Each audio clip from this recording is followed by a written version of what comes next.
성경금 작정을 막 벌써 하신 것 같습니다. 원래는 우리 말씀을 마친 이후에 우리 같이 한꺼번에 같이 할 텐데요. 혹시 못하신 분들은 오늘 말씀을 들으시면서 또 말씀에 은혜되는 대로 선교의 자리에 또 함께 참여하시면 좋겠습니다. 오늘은 제가 주님의 마음에 합한 교회 세 번째 이야기를 나누고자 합니다. 앞선 두 주를 통해서 예배하는 교회와 그리고 사랑으로 섬기는 교회는 주님의 마음에 합하다라고 말씀을 나누었죠. 오늘은 바로 선교하는 교회는 주님의 마음에 합한 교회라는 이 말씀을 잠깐 나누고자 합니다. 예배를 통해 구원의 은혜를 체험한 성도들은 하나님께 받은 그 사랑을 선교라는 방법으로 세상에 나누어야만 합니다. 이 선교는 여러 가지를 다 포함하죠. 우리가 먹을 것을 주고 나누는 것도 선교입니다. 병원을 세우고 학교를 세워서 가르치고 고치는 것도 선교입니다.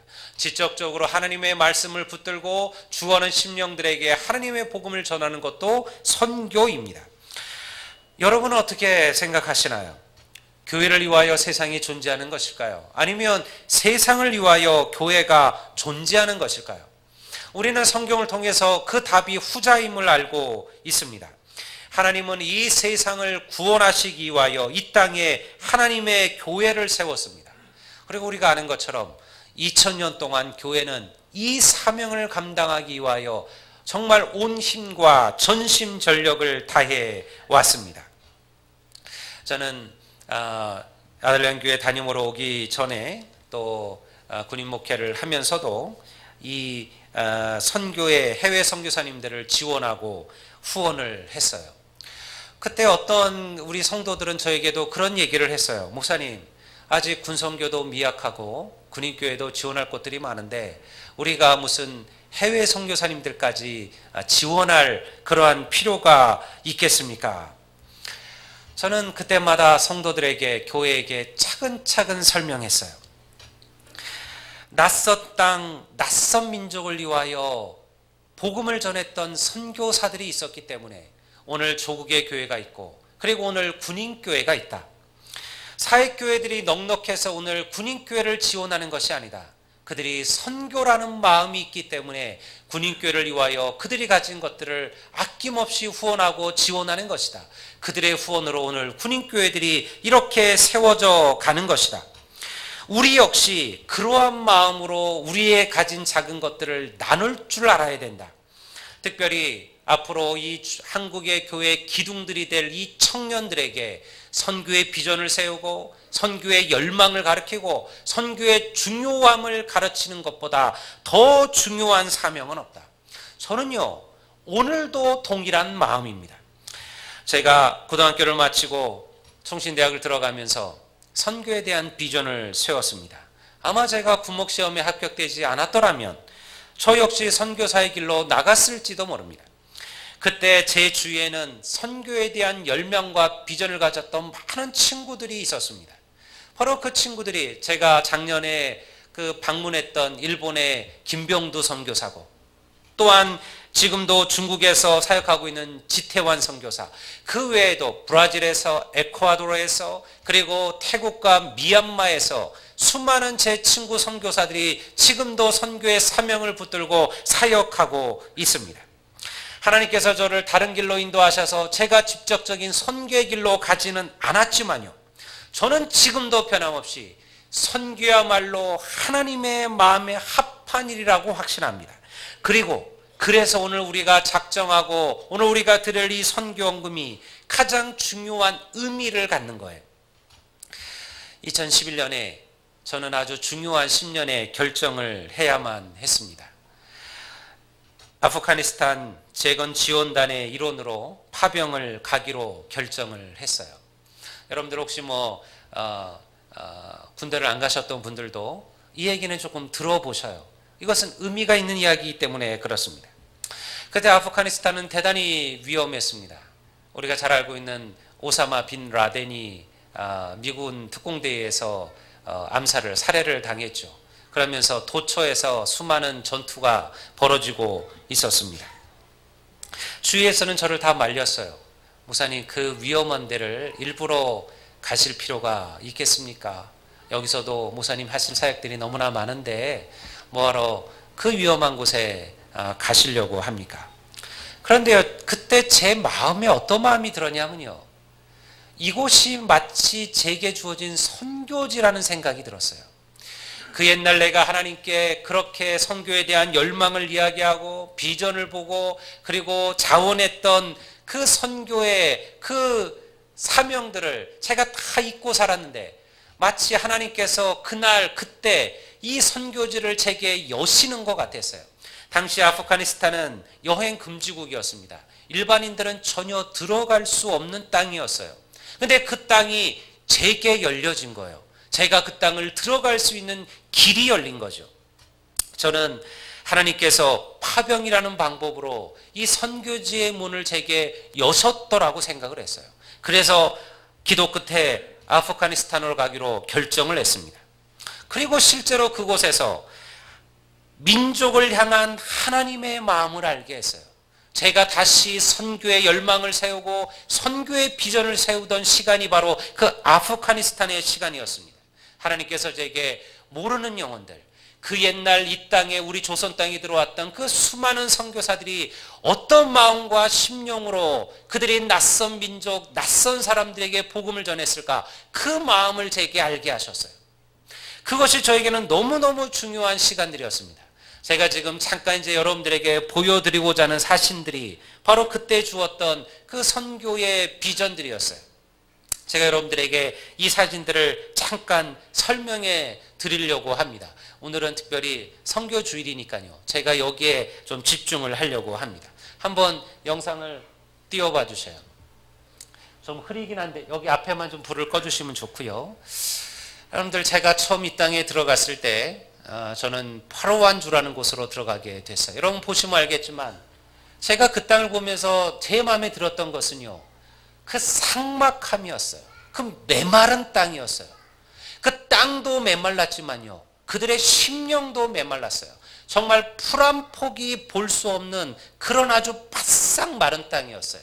여러분, 그 땅이 다 흙집으로, 여기 보시면 알겠지만 저기가 다 집이거든요. 다 흙으로 지어진 흙집들이었습니다.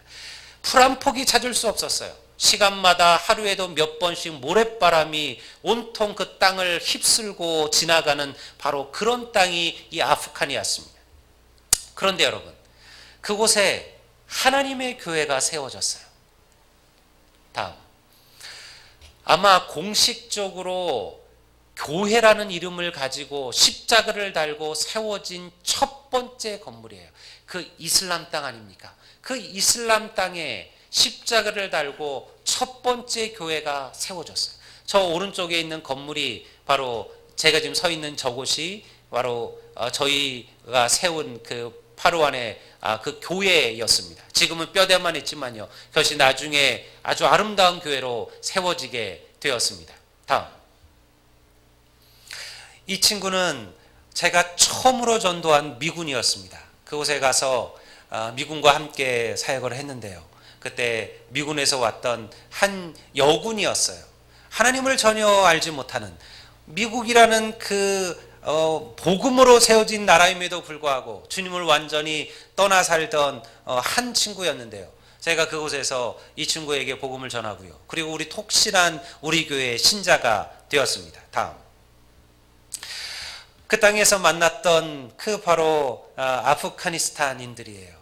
제가 보면서 무엇을 생각했냐면요, 그 에스겔 골짜기의 마른 뼈가 이들과 같겠구나. 에스겔이 한 골짜기에서 바싹 마른 해골들을 보지 않습니까? 생기도 없고 힘도 없고 활기도 없는, 제가 그들을 보면서 그런 생각이 들었어요. 바로 마른 뼈와 같은 심령들이 이곳에 있구나. 다음, 아이들이죠. 아이들과 함께 제가 사진을 찍었습니다. 다음, 제가 이 친구를 꼭 얘기해 주고 싶었어요. 제가 지금은 이제 기억이 안 나요. 왜 이 친구를 제가 기억하냐면요, 제가 저희 부대에서 한 100여 명의 아프가니스탄인들이 부대에서 일을 했어요. 당시 아프가니스탄의 하루 일당이 $2 정도였어요. 근데 부대에 와서 일을 하면요 하루에 10달러를 받았어요. 어마어마한 부였어요. 그러니까 서로 들어와서 일하려고 하는 수많은 이들이 있었어요. 그 중에 18살 된 바로 한 친구였는데요. 제가 한국의 영락교회에서 위문품을 보내줬습니다. 아이들 학용품, 그리고 옷들, 신발들을 영락교회에서 아프가니스탄까지 보내줬어요. 제가 그 이란 아프간을 다 모아두고 식사를 대접하고 그리고 그들에게 복음을 전했어요. 아마 가능한 일은 군이니까 가능했죠. 그 이슬람인들에게 하나님에 대한 이야기를 했어요. 다른 얘기하지 않았어요. 하나님의 사랑에 대한 이야기를 나누었어요. 그리고 선물을 주었는데요. 이 친구가 받은 그 선물 속에 뭐가 있냐면 너무 예쁜 그 여자 아이들 구두가 들어가 있었어요. 그 다음날 이 친구가 저를 찾아왔습니다. 어떤 통역하는 친구를 데리고 와서 저에게 왔어요. 목사님과 한번 뵙고 싶다고. 그래서 무슨 일 했더니 그 구두 한 컬레만 더 받을 수 있겠냐는 거예요. 그래서 왜 그러냐 했더니 이 친구에게 4명의 여동생이 있어요. 초등학교를 다니는 그리고 더 어린 4명의 여동생이 있는데요. 그 구두를 가져간 그날부터 그 여동생들이 그 구두를 가슴에 품고 한 명씩 돌아가며 잔다는 거예요. 오늘은 첫째가 그 구두를 품고 자고 그 다음날은 둘째가 그 구두를 품고 자고 그 다음날은 그 셋째 여동생이 그 반짝거리는 구두를 가슴에 품고 자는데요. 그러니까 이 막내까지 돌아오려면 너무 오래 걸린다는 거예요. 그래서 한 컬레만 목사님 더 구두를 받을 수 있겠냐고 저에게 찾아왔어요. 그래서 제가 이 친구를 기억해요. 제가 그래서 구두를 더 준비해서 이 친구에 주었던 기억이 있습니다. 다음. 제가 정말 여러분들에게 다음 주고 싶었던 이 얘기는 바로 이 이야기예요. 저는요 이 땅이 정말 메마른 땅인 줄 알았어요. 풀 한 폭이 나지 않는 땅인 줄 알았어요. 완전히 무너져 버린 땅인 줄 알았어요. 그런데 여러분 놀라운 일이 벌어졌어요. 다음 보이시나요? 똑같은 땅이에요. 똑같은 곳이에요. 이 사진은요 제가 직접 헬기에서 찍은 사진이에요. 제가 헬기를 타고 가면서 직접 찍은 사진들이에요. 저는요 이 땅에 이렇게 파릇파릇한 땅으로 변할 줄을 생각도 못했어요. 근데 어느 순간 한순간에 갑자기 이 땅이 이렇게 변하더라고요. 그런 하나님께서 제 마음에 어떤 마음을 주셨냐면요, 지금은 비록 이 땅이 이렇게 메마르고 이렇게 갈라져 있지만 언젠가 하나님의 복음이 이 땅에 들어오는 날, 주의 복음이 이 땅에 선포되는 날, 이 땅도 이렇게 변화될 것이다. 저는요 이것을 부흥이라고 생각을 해요. 여러분 오늘 선교는 이러한 것입니다. 우리 아델리안 교회는요 이 사명을 가지고 세워졌습니다. 오늘 본문이 무엇이라고 말합니까? 너희는 가서 모든 족속으로 제자를 삼으라. 우리는 조선 땅을 위해 목숨을 바쳤던 수많은 선교사들을 기억합니다. 대동강 강변에서 참수당하여 순교했던 토마스 선교사가 있었죠. 조선의 백성들을 위하여 그들의 글로 복음을 전했던 존 로스 선교사가 있었습니다. 군산 앞바다에서 여러분 바다에 빠진 한 조선의 여생을 구하기 위하여 배 안에 들어갔다가 영원히 바닷속에 그렇게 묻혔던 아펜젤러 선교사가 있습니다. 그리고 오늘날 이 전남과 광주가 한국 땅에서 가장 큰 복음의 열매를 자랑하기까지 이 땅에서 목숨을 바쳤던 서석평 선교사를 비롯하여 수많은 선교사들이 지금도 이 양림동의 선교사 묘지에 묻혀 있음을 우리는 알고 있습니다. 이것이 바로 선교입니다. 그리고 우리는 이 선교의 열매를 지금 보고 있는 것이죠. 2018년 여러분들이 작정한 선교 헌금으로 우리는 6분의 선교사님을 지원했습니다. 말레이시아의 민경찬 선교사님과 중남미의 김은진 선교사님, 베트남의 임도마 선교사님, 태국의 박재천 선교사님, 그리고 니카라과의 정윤호 선교사님, 그리고 지금 이 광주에서 아프리카인들을 복음화시키고 있는 우리 크리스 목사님까지, 여러분 그들의 선교가 주어진 거죠. 선교는 물질 없이 할 수는 없습니다. 우리가 입으로 선교할 수는 없습니다. 우리가 가진 것들을 하나님께 내놓음으로써 그것이 선교의 열매가 되는 거죠. 교회는 올해 두세 분의 선교사님을 더 지원하려고 합니다. 교회는요, 처음부터 선교하는 교회예요. 선교를 잃어버린 교회는 사명을 잃어버린 것과 같습니다. 우리 민족만큼 복음에 빚진 민족이 없어요. 우리 민족만큼 복음을 전하기 위하여 선교사들이 피와 희생했던 그런 나라가 없어요. 오늘 우리가 그 복음의 그 피 흘림 속에서 이 복음의 이 믿음의 자유와 은혜를 누리고 있는 거예요.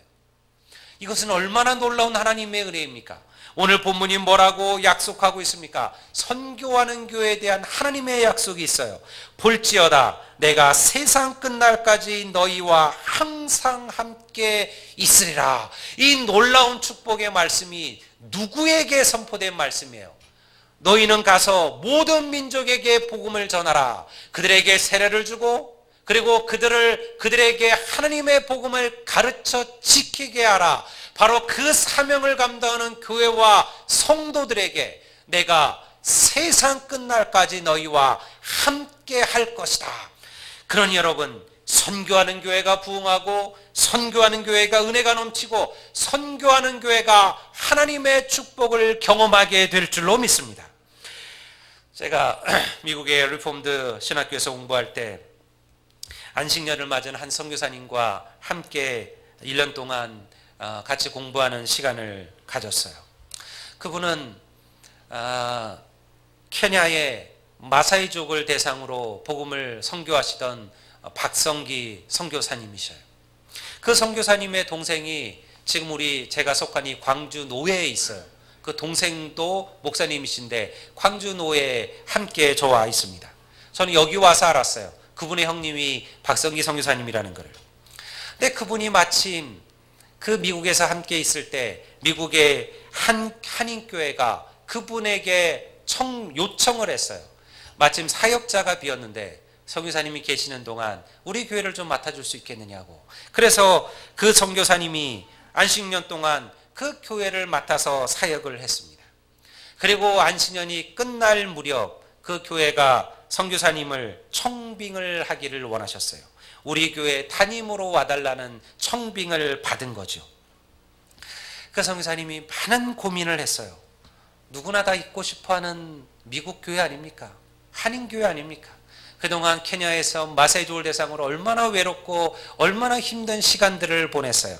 주위에 있는 이들이요 다 잘됐다 그랬어요. 하나님의 뜻이라 그랬어요. 그렇게 20년을 마사이족과 함께 그렇게 수고하고 애썼으니 이제는 미국 교회에서 한인 교회에서 조금 넉넉하고 행복하게 그렇게 목회하라. 얼마나 좋냐고 그렇게 이야기들을 했어요. 이제는 하나님께 주신 축복이라 여기라고 했습니다. 하지만 이 선교사님 부부가 기도 끝에 안식년을 연장하지 않고 케냐로 돌아갔어요. 그분이 그런 얘기를 했어요. 하나님은 나를 케냐의 선교사로 부르셨지 미국 한인교회의 목사로 부르신 게 아니다.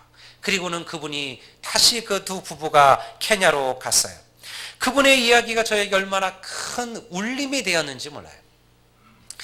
제가 한국에 돌아가서 그리고 그의 연말 남은 선교 헌금 100만 원을 그 선교사님의 선교센터에다가 연락을 해서 그 계좌를 나눠서 그 100만 원을 선교헌금으로 보냈습니다.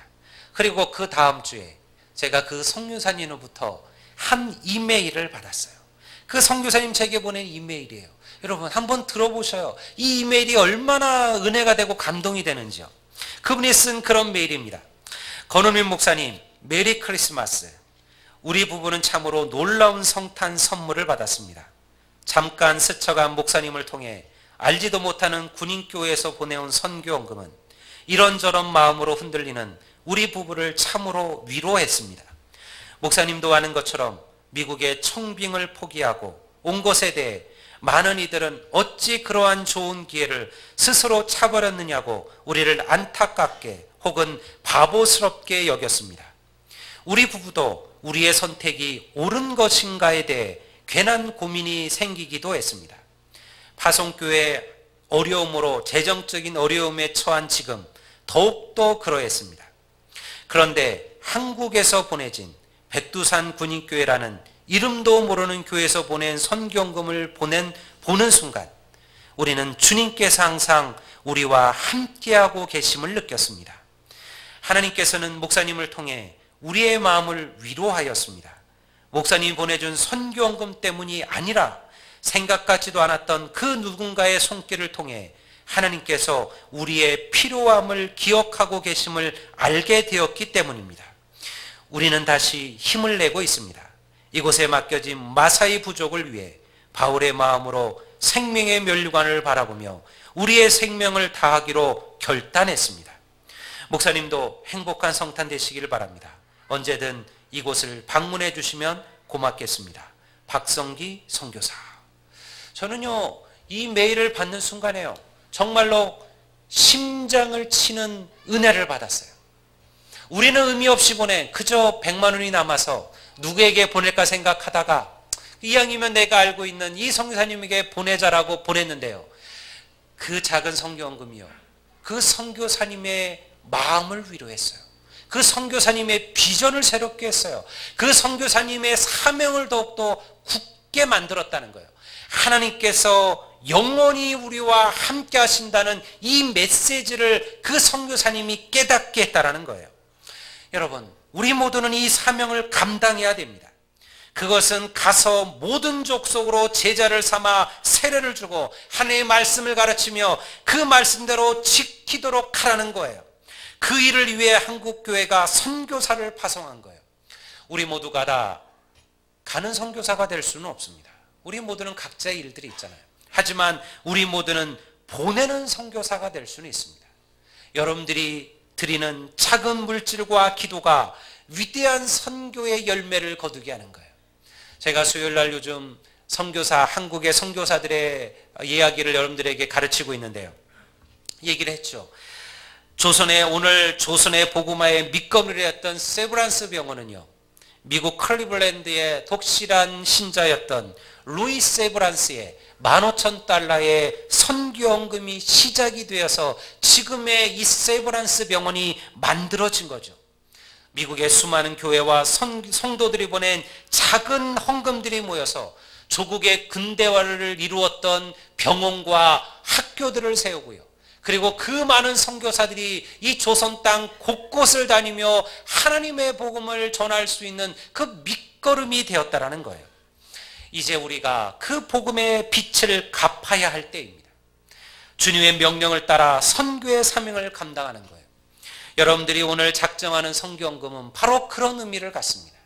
그 선교헌금들이 오늘 우리가 지원하는 선교사님들을 다시 일으키게 할 겁니다. 다시 사명을 회복하게 할 겁니다. 다시 선교의 그 열망을 불태우게 할 것입니다. 그리고 또 새로운 선교사들에게는 그들의 선교의 사명에 하나님이 함께 하심을 알게 할 겁니다. 우리가 오늘 우리 교회가 지난 한 해 동안 2년 동안 선교했던 선교사님들이 그러했어요. 그분들이 제게 보낸 메일들이 그러했어요. 전혀 연고도 모르고 알지도 못하는 교회를 통하여 지원된 선교 헌금들이 얼마나 그들을 위로하고 힘을 주는지를 알게 했습니다. 오늘 우리가 그런 마음으로 이 사명을 감당하는 거예요. 여러분, 이제 혹 아직 선교 헌금을 작정하지 못한 분들은 이제 우리가 찬양하면서 하는 동안에, 찬양 동안에 우리 선교 헌금을 작정했으면 합니다. 혹시 여러분들 가운데 아직 작정하지 않은 분들은요, 한번 그 마음을 가지시고 여러분들 이 선교헌금에 동참해 주시기를 바랍니다. 올 한 해 우리가 3분의 선교사님을 더 지원하려고 합니다. 여러분들 마음이 와닿는 대로 여러분들 작정하시고요. 혹시 못하신 분들은 여러분 손을 들어 표해 주시면 우리 봉헌팀에서 여러분들 그 봉헌 봉투를 다시 전달하거나 다시 받을 수 있도록 그렇게 하겠습니다. 이제 우리 다 같이 자리에서